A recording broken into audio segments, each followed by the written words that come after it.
Ang posisyon po ng Iglesia ni Cristo ay ito. Kung ano ang tama at kung ano ang nasa mga batas natin, yun sana ang dapat pairalin. Huwag po itong pilipitin para umayon sa nais ng sinuman. Hindi po sumasang-ayon ang Iglesia sa anumang hakbangin na hindi naaayon sa mga batas ng ating bansa. Sapagkat ang batas po ang salalayang nagpapanatili ng kaayusan sa ating bansa. Kapag ang batas ay binaliwala, ay nagbubunga ito ng kaguluhan, hidwaan at kawalang hustisya. Alam niyo po iyan.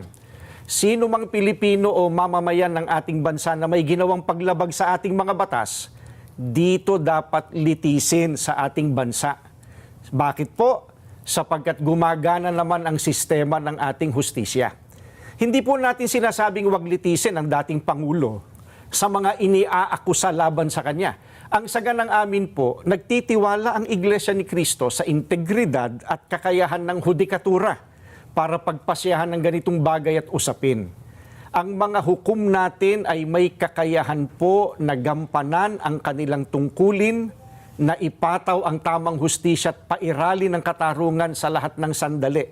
Kaya, hindi natin dapat isuko ang soberenya ng ating bansa sa iba. Yan po ang posisyon natin.